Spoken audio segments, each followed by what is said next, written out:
எல்லாருக்கும் வணக்கம். இன்றைக்கி நான் குளத்துல பிடிச்ச விரால் மீன் தான் வறுத்து காட்ட போகிறேன். அது எப்படி வறுக்கலான்னு பார்க்கலாம் வாங்க. நான் இதில் வந்து மிளகாத்தூள், மஞ்சத்தூள், உப்பு, கொஞ்சம் பச்சரிசி மாவு, சோள மாவு இதெல்லாம் சேர்த்துருக்கேன். இதெல்லாம் சேர்த்து நம்ம ஒரு 5 நிமிடம் பிசைஞ்சு ஊற வச்சுட்டு நம்ம வறுத்து எடுத்துக்கலாம். அதெல்லாம் சேர்த்து இந்த மாதிரி ஊற வச்சுட்டேன். ஒரு 5 நிமிடம் ஊற வச்சு இந்த மாதிரி நம்ம வறுத்தோம் அப்படின்னா மசாலாவெல்லாம் பிரியாது. அதனால இது நல்லா ஊறிட்டு இருக்கட்டும்.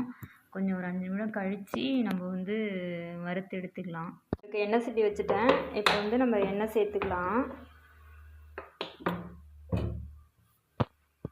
எண்ணெய் சூடாயிட்டு இப்போ வந்து இந்த மீன் நம்ம ஒன்று ஒன்றா போட்டு பொரித்து எடுத்துக்கலாம். மீனெல்லாம் போட்டு நல்லா வெந்துட்டுருக்கு. இதை அப்படியே திருப்பி விட்டு நம்ம எடுத்துக்க வேண்டியது தான். விட்டு நல்லா வெந்துட்டு இதை இப்போ நம்ம வந்து எடுத்துக்க வேண்டியது தான். இந்த எப்படி இருக்குன்னு பாருங்கள். வறுத்து எடுத்துட்டேன். இது போல் நீங்களும் வறுத்து பாருங்கள் எப்படி இருந்தது அப்படின்னு கமெண்ட்டில் சொல்லுங்கள். எல்லாருக்கும் வணக்கம். இன்றைக்கி வீடியோவில் உங்களோட என்ன ஷேர் பண்ண போகிறேன் அப்படின்னா, தண்டுக்கீரை குழம்பு தான் நான் வைக்க போகிறேன். நான் தண்டுக்கீரை வாங்கியிருந்தேன். அதுதான் இன்றைக்கி நான் குழம்பு வைக்க போகிறேன். அதுதான் உங்களோட ஷேர் பண்ணுறேன். ரொம்ப குட்டி குட்டி கீரையாக இருந்தது. அதை பறித்து அலசிட்டு வச்சுருக்கேன். இருங்க, இந்த மாதிரி நான் அரையவெல்லாம் இல்லை, சும்மா அந்த வேர் மட்டும் கிள்ளிட்டு அப்படியே முழுசாக தண்ணியில் போட்டு அலசி வச்சுருக்கேன். அப்புறம் வந்து அதுக்காக பாசிப்பருப்பு எடுத்திருக்கேன். குழம்பு வைக்கிறதுக்காக பாசிப்பருப்பு எடுத்திருக்கேன். அங்கே அடுப்பில் மண் சட்டியில் வந்து தண்ணி ஊற்றி வச்சுருக்கேன். தண்ணி கொதிக்க விட்டு இந்த பாசிப்பருப்பை வேக வைக்கணும். சாதம் வடித்து வச்சுட்டு இன்றைக்கி காலையில் சாப்பாடு எங்களுக்கு வந்து தண்டிக்கீரை குழம்பு தான் வைக்க போகிறேன். அதுதான் நான் எப்படி வைக்க போகிறேன் அப்படின்னு வாங்க பார்க்கலாம். தண்ணி கொதிச்சிட்டான்னு பார்ப்போம். தண்ணி நல்லா கொதிச்சுட்டு இப்போ வந்து நம்ம இந்த பைத்தம்பருப்பை சேர்த்துக்கலாம். தண்ணி நல்லா கொதிச்சுட்டு இப்போ நம்ம வந்து இந்த பைத்தம்பருப்பை சேர்த்துக்கலாம்.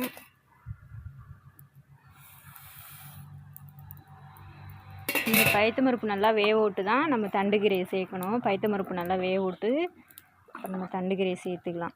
இது நல்லா வேகட்டும், மூடி வச்சிடலாம்.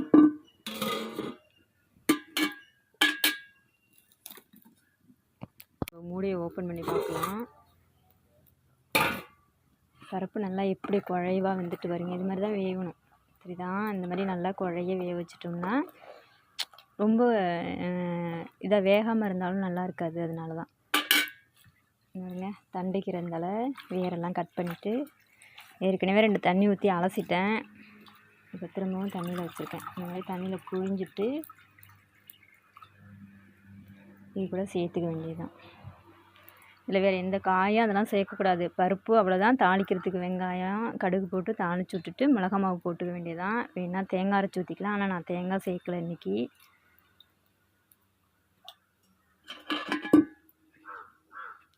கிண்டி விட்டு கீரை வேகிற வரைக்கும் நம்ம மூடி வச்சிட வேண்டியது.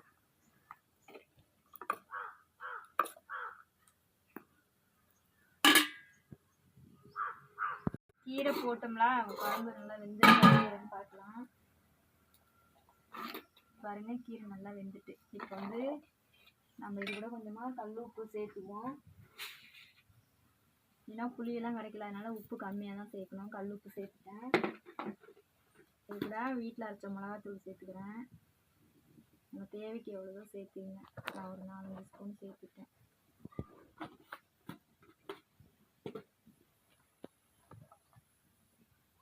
இப்போ நம்ம இது வந்து தாளிச்சு விட்டு ஒரு 2 நிமிடம் கொதிக்க விட வேண்டியதுதான்.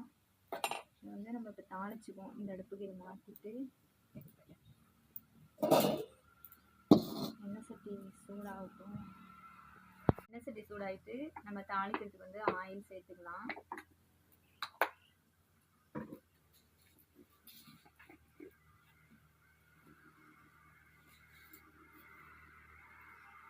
கடுகு சேர்த்துக்கலாம்.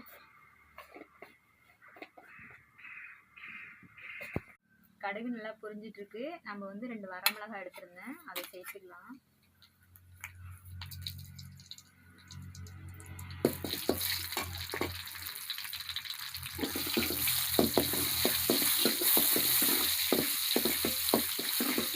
இதில் 2 வெங்காயம் கட் பண்ணி வச்சுருக்கேன், இதை சேர்த்துக்கலாம்.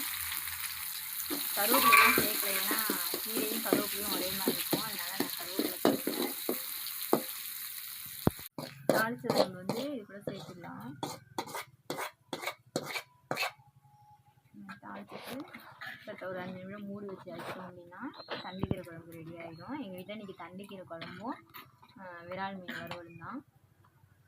எங்கள் வீட்டில் இன்றைக்கி விரால் மீன் வறுத்துருக்கேன் காலை சாப்பாட்டுக்கு. அப்புறம் வந்து தண்டுக்கீரை குழம்பு வச்சுருக்கேன். அப்புறம் வந்து சாதம் வடித்து வச்சுருக்கேன். இதுதான் இன்றைக்கி எங்கள் வீட்டில் காலையில் சாப்பாடு. அதை தான் நான் உங்களோட ஷேர் பண்ணுறேன். வச்சுட்டேன், சாப்பிட போகிறேன். மாமா அங்கே ஃபோன் பேசிகிட்டு இருக்காங்க, அதனால் நான் சாப்பிடுவோம் அப்படின்ட்டு சாப்பாடு எடுத்து வச்சுருக்கேன். நான் வச்சது மாதிரியே கீரை குழம்பு நீங்கள் வச்சு பாருங்கள், வச்சு பார்த்துட்டு எப்படி இருந்தது அப்படின்னு கமெண்டில் சொல்லுங்கள்.